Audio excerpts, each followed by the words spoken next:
여러분들이 우리 방신전통시장에 대한 평가들도 보면은 네이버 가면은 방신시장이라고 검색하면은 거기에 리뷰들 있죠. 그게 우리도 있지만은 시장에 대한 리뷰도 있어요, 그죠? 그래서 또는 구글에 가도 리뷰가 있어요.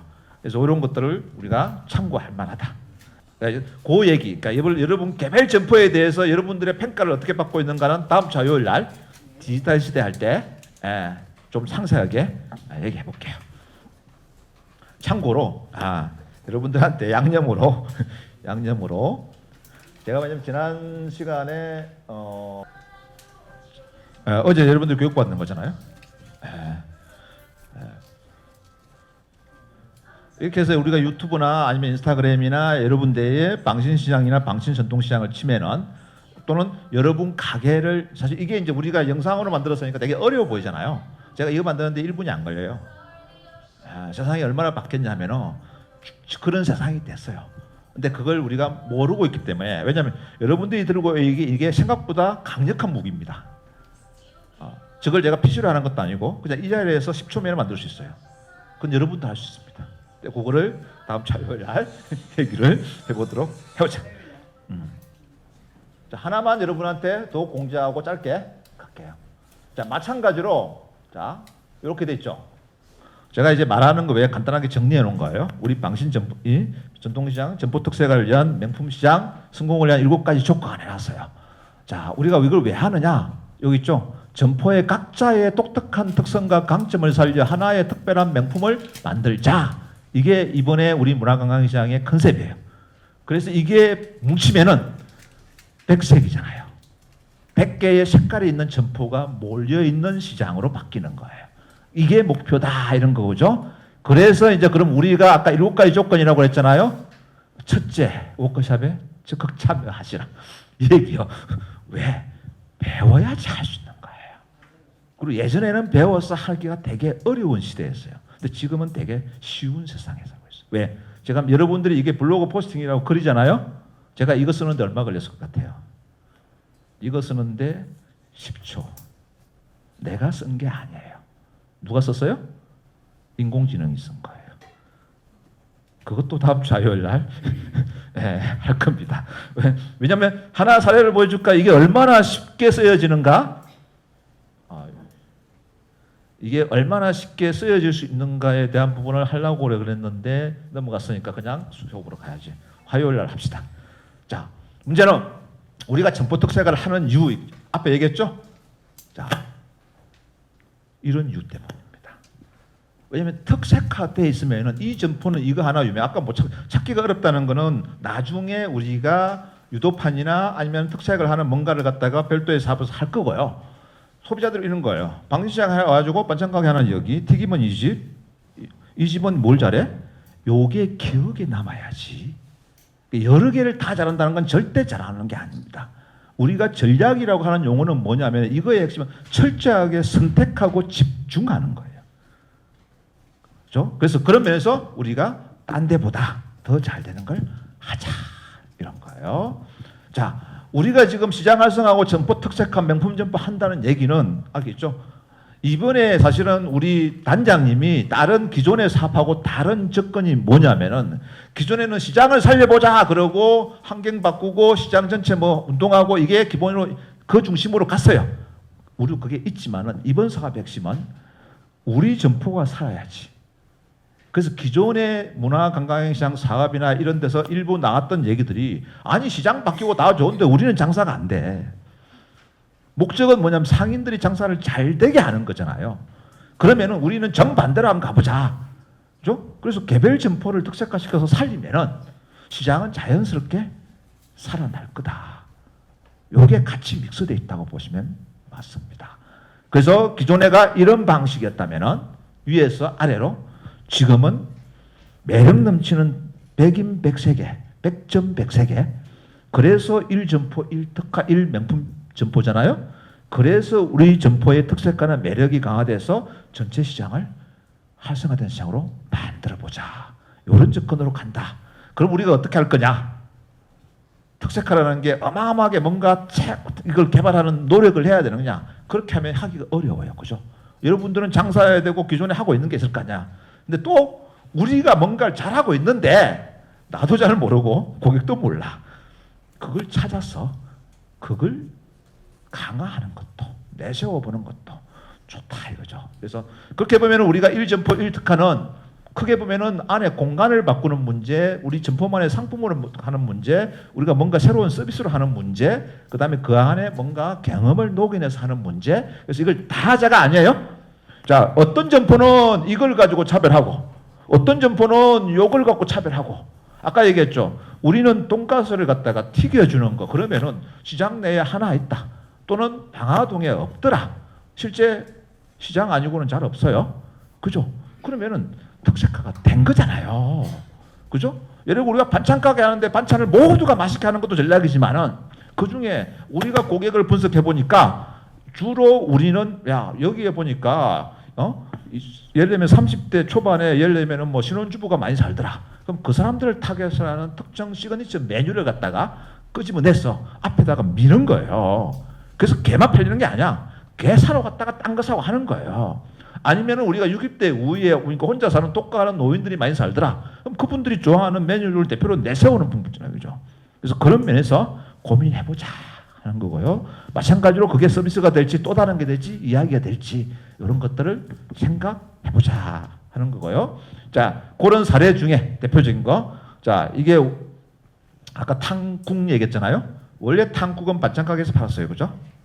근데 이게 그것만 끄집어내 가지고 특화시킨 게 탕국집이야. 실제 수원의 정자시장, 암사시장 착한 탕국이라는 게 경기도 명품점으로 제가 평가했는데요. 여러분들 인터넷에 보면 되게 많이 나옵니다. 1년 매출이 거의 10억대 이래요. 근데 대부분 제가 보니까 착한 탕국이라는 게 삼본시장도 몇 군데가 있어요. 가족 기업이야.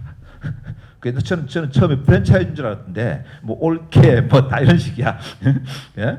그래서 원래는 정자시장이 암사시장에 비해 가지고 온라인을 거의 못했거든요. 지금 3년 전이니까 컨설팅했는데 지금은 정자시장이 훨씬 잘해요. 왜냐면 그 아들이 와서 물려받고 있길래 제가 교육을 시킨 게 야, 네가 젊은 놈이 좀 제대로 배워야 되고 네가 잘하는 게 뭐야 온라인이잖아. 해봐. 그죠? 그래서 지금 이렇게 했죠. 마찬가지로 여러분들 여기 있는 이게 먹거리가 어딘 줄 아세요? 이게 속초 관광수산시장의 먹거리야. 아까 상인들이 돈맛을 보면은 스스로 내가 어떤 걸 만들어야지 사람들한테 선택받지? 왜냐하면은 이거 하나만 얘기할게요. 어제 보니까 이제 신규 교수님이 그 속초 만석 얘기했잖아요. 이게 만석이 어느 정도로 무서운 데냐면요. 사실 이걸 마케팅적으로 생각해봐야 돼요. 여러분들 신포 닭강정은 줄을 세웁니다. 인천의 신포시장 있잖아요. 거기 가면 줄을 세워요. 왜 줄을 세우냐? 바로에서 하니까 줄을 세우는 거예요. 근데 속초는 줄을 안 세우죠. 뭐라고 그래요? 닭강정은 식어야 맛있다고 고객한테 세뇌시킨 거예요. 그건 정말로 좋은 마케팅 전략이에요. 전통시장의 가장 문제가 뭐예요? 안에 홀이 없다는 거예요, 대부분. 그래서 문제는 안에서 먹게 하면은 몇 개 못 팔아요. 그죠? 근데 만석은 뭐냐면은 밖에 공장 있죠? 안에 가게 물건만 파는 데가 세 군데가 네 군데가 있어요. 그래서 돈 주면 박스 받아요. 그죠? 그래서 처음에는 걔네들도 줄을 세웠어요. 근데 문제는 그때만 하더라도 주변에 짝퉁 점포, 유사하게 낙전 짓는 점포들이 되게 많았어요. 그죠? 근데 그게 어느 순간에 정리가 됩니다. 왜 정리가 되냐? 소비자들이 가보니까 소비자들은 뭐냐? 멀리서 오는 사람들 딴 거 없어요. 유명한 집만 가요. 그러다가 문제는 줄 서기가 귀찮아가지고 옆집에 가는 거예요. 그죠? 근데 이놈의 만석이 딱 가서 보니까 아니 돈 주니까 박스를 바로 줘요. 그러면 딴 집을 갈 이유가 없죠. 그래서 많은 닭강정 가게가 문을 닫습니다. 그리고 문을 완전히 닫은 게 아니고 뭘로 눈을 돌리냐면 새로운 거에 눈을 돌려요. 그래서 생긴 게 새우강정이에요. 그래서 지금 가보면 새우강정집이 꽤 많아요. 왜? 새우강정집은 아직도 전국시대야. 왜냐하면 닭강정은 만석이 천하 통일을 했어요 이미. 그래서 설 자리가 없어요. 그죠? 근데 새우강정은 유명한 데가 아직 없어. 그러니까 차별하고 나름대로 온갖 노력을 하면 돼요. 이게 상황이란 말이에요. 그죠? 그래서 내가 생각하는 우리 점포는 한 줄로, 이것도 길게 쓸 필요 없어요. 우리 점포는 이거 하나는 잘해. 이거 하나는 정말 차별화 요소야. 이것만 쓰시면 되고요. 그 다음에 요걸 하면 정반대로 역지사지 해보세요. 내 입장에 서면 안 돼요. 고객들은 보니까 나는 되게 맛있다고 생각하는데 고객들은 영 아닌 거라고 생각할 수도 있는 거잖아. 혹시라도 한번 생각해 보자고. 오늘 짧게 역지사지해서 고객은 우리 점포를 이렇게 생각하는 것 같아. 그죠? 그 다음에 우리 점포의 강점 몇 개를, 우리 점포의 문제 몇 개를 써보는 거예요. 그래서 여러분들이 이럴 때는 자랑하는 시간이 아니에요. 객관적으로 나를, 우리 점포를 바라보는 시간이에요. 이해하시죠? 그래서 이거를 지금 몇 분입니까? 이거 길게 할 거 없잖아. 7분. 7분이면 충분히 쓸 수 있잖아. 이거 숙제가 아니야. 여러분들이 우리 점포를 한번 해보는 거야.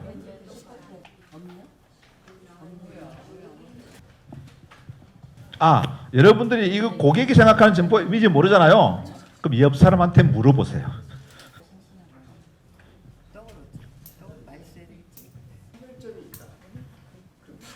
원래는 브런치 카페였는데 장사가 안 되니까 하루에 한 푼도 못 팔거나 많이 팔아봐야 10만 원 팔고 그랬는데 나중에 거기에 전문가가 투입해서 뭘 만들었냐면은 와수수 붕어빵이 붕어빵 카페가 됐어요. 근데 그게 이제 어떤 거냐면 와수수가 무슨 의미냐면 와수리에, 그다음 강원도가 유명한 게 옥수수잖아요. 그래서 강원도 와수리에 옥수수에 수수부꾸미가 들어가 있는 붕어빵. 그래서 붕어빵이 적색이요. 수수가 들어갔으니까. 그래서 이건 이제 왜 이렇게 하냐면 이런 거예요. 기존에 우리가 똑같은 붕어빵을 외형을 안 바꾸고 모양을 안 바꾸고 사실은 차별하기가 되게 어려워요. 색의 붕어빵은 못 봤잖아요. 그러니까 옥수수, 수수부꾸미, 붕어빵의 색깔이 적색이고 그 다음에 그 안에 소에 따라 가지고 이제 또 다른 내용이 나오잖아요. 이게 결과적으로 보면은 그 와수리에 가야만 먹을 수 있는 빵, 그래서 와수리에 옥수수에 수수부꾸미에 붕어빵, 이런 컨셉들을 잡는 거예요. 그래서 여러분들이 아까 속초수산시장 가면은 붕어빵 안에 아이스크림이 들어가 있고 5만 가지가 새로 나오는 이유가 상인들이, 새로운 젊은 고객들이 수도권에서 서울에서 막 몰려오는데 저 인간들이 보니까 만석하고 여기만 가고 우리한테는 안 와. 그러니까 문제는 뭐냐면 저 인간들을 어떻게 잡아가지고 뭐라도 하나 주워가게 만들까, 상인들이 그런 고민을 한 데서 나오는 거예요. 그래서 우리가 지금 이런 워크숍을 하는 이유도 딴 거 없어요. 그거를 조금 알려드리는 계기를 만드는 거잖아요. 그죠? 그래서 한정된 시간에 여러분들이 지금 끝나가지고 힘든 시간에 이루고 있는 이유도 그런 이유니까 한번 해보자. 그래서 다 했죠? 다 했죠? 그래서 이게 그냥 가면 섭섭하잖아요. 그래도 몇 분이 앞에 나와서 또 얘기를 좀 해봐야지. 자, 손들어. 예. 일단 반갑습니다. 저는 일단 엄마선 정유이고요. 오늘 이거에 대해서 지금 이야기하는 거죠? 자, 이제 저희 점포는 아시다시피 판매 상품은 이제 아까도 말씀하시는 그 튀겨서 돈가스를 판매하는 곳이고 소 불고기나 뭐 양념갈비를 재워서 파는 양념용 전문입니다. 그리고 내가 생각하는 우리 점포 특색화 이미지는 직접 만드는 천연 수제 양념이 일단 제일 큰 장점이고요. 그 다음에 품질 좋은 고기를 사용한다는 거. 그 다음에 이제 고객이 생각하는 점포 이미지. 저희가 이제 여기서 11년째인데 일단 손님들이 믿고 먹는 양념 고깃집. 그 다음에 일단 뭐 제 자랑 같지만 친절하고 깨끗하다. 뭐 이렇게 말씀들을 많이 하시고요. 그 다음에 이거는 이제 저희 손님들이 한 소리니까 그냥 들어주시고. 자, 이제 우리 점포의 강점은 일단 모든 양념을 조미료 힘을 빌리지 않고 과일들로 직접 만들어 그때그때 신선하게 제품을 만들어서 판매를 하고, 그 다음에 돈가스 소스도 직접 만들어 고유에 특화된 양념과 소스를 만든다. 이게 저희 점포의 강점이고요. 그 다음에 이제 우리 점포의 문제는 기존 고객들로만 판매가 되다 보니까 명절 때랑 요때는 굉장히 바쁘지만 신규 손님을 잘 확보하지 못하고 있어서 매출이 떨어지고 있는 상황이고, 장소가 또 좀 협소해서 다양한 양념중 메뉴를 선보이기 어렵고, 그 다음에 이제 가게 위치가 약간 코너 이렇게 이제 들어가는 곳이다 보니까 점포가 눈에 띄지 않는다. 일단 이제 저희 가게 분석입니다, 이게. 안녕하십니까. 신신야채 백민우입니다. 제가 생각하는 우리 점포 특색으로는 이제 질 좋은 상품을 취급한다고 생각하고요. 고객이 생각하는 점포의 이미지로서는 이 점포는 비싸지만 품질은 좋다고 항상 얘기들 많이 하십니다.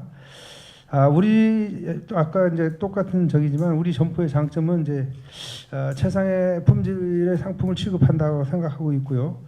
문제점으로는 이제 상품의 구매에 의한 비싼 좋은 질 좋은 상품을 구매하다 보니까 좀 비싸게 구매해가지고 항상 이제 가격이 비싸다는 그런 평을 듣고 있습니다. 이상입니다. 예. 사실은 뭐 가격이 비싼 게 또 전략이기도 해요. 그러니까 우리가 가격이 반드시 싸다고 해서 답은 아니에요. 근데 문제는 우리가 비싸면 비싼 이유가 소비자가 느껴야 돼요. 안 그러면은 그건 좀 문제가 있는 거죠. 그러니까 내가 비싸게 팔거나 내가 일정의 프리미엄 가격으로 받으면 고객 입장에서 보면 맞아 비싸도 충분한 대가가 있으니까 저 집에 사야 돼. 이렇게 되는 거예요. 왜? 그걸 원하는 사람이 있거든요. 그래서 이제 고객 특히나 사람의 입맛은 상당히 간사하죠, 그렇죠? 좋은 거 먹어보면은 또 자 두 분만 더 하자고. 그래도 이게 했는데 여러분들이 이렇게 해줘야지 또 나름대로 배우는 게 있는 거야. 한 번 더 하실래? 자, 양 뭐 하신 김에 우등생으로 그냥 가자고. 한 번 더 우등생으로 한번 가자고. 안녕하십니까. 저는 방신시장 늘푸른 건강원 민혜경이라고 합니다. 안녕하십니까. 저를 아시는 분도 계시지만 모르시는 분도 계셔서 이름을 말씀드렸고요. 저희 점포는 한약재 그리고 즙, 꽃도 팝니다.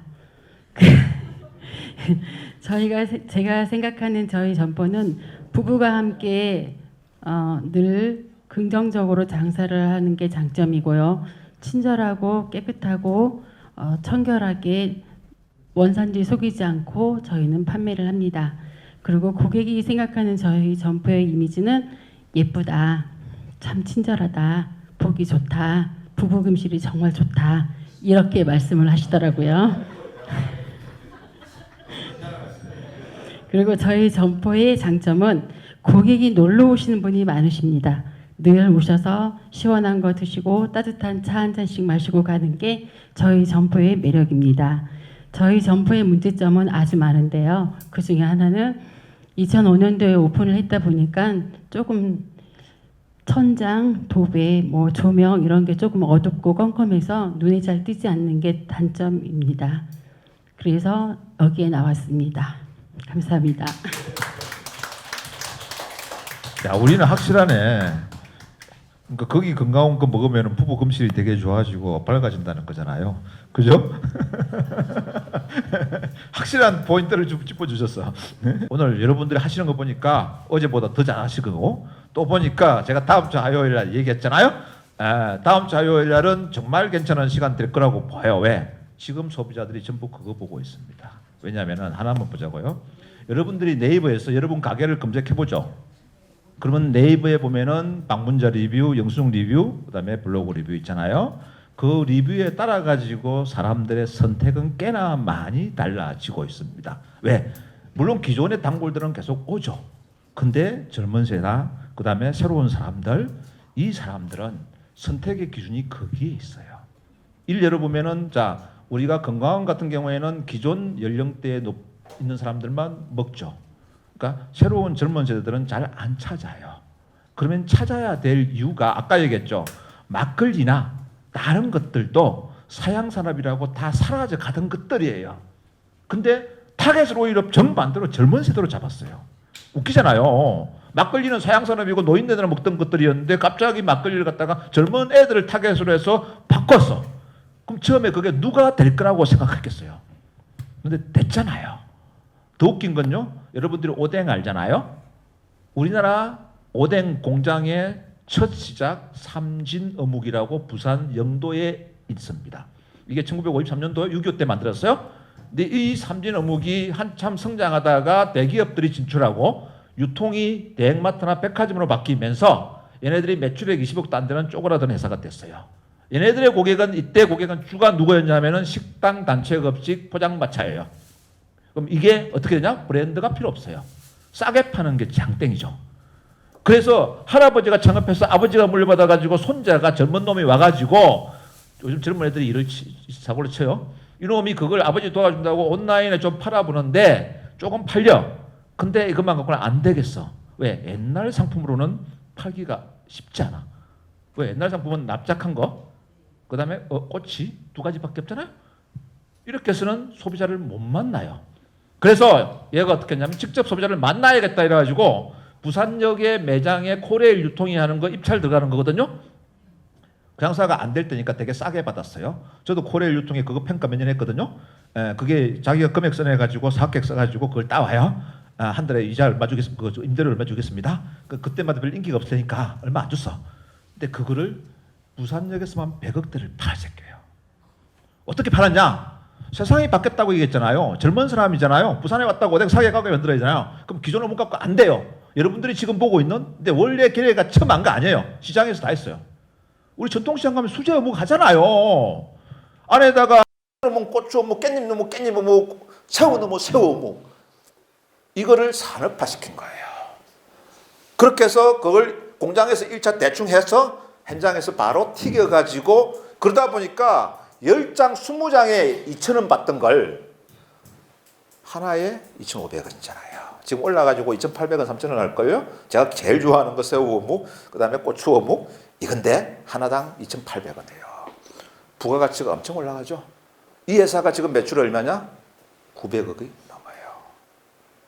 불과 10년이 안 된 사이에 20억이 안 되던 회사가 부산에서 젊은 애들이 가장 가고 싶은 회사 1,000억대에 육박한 회사가 됐어요.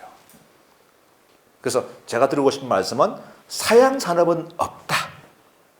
사양 점포도 없다. 세상의 변화에 얼마나 적응하고 새로운 시도를 하느냐가 생존의 비결이다. 이 말씀 드리면서 오늘 강의 워크숍은 마무리하고 화요일에 뵙도록 하겠습니다.